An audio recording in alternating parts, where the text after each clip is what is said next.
Кешіріңіз, сағат неше болғанын айтып жіберіңізші.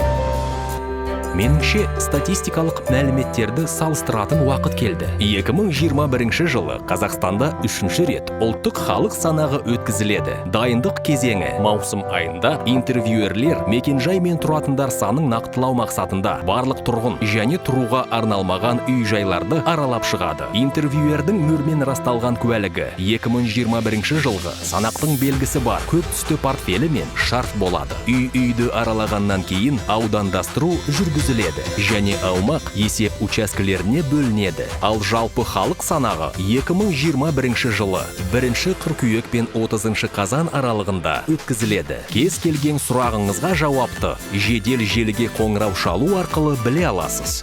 Қазақстанда әркім маңызды.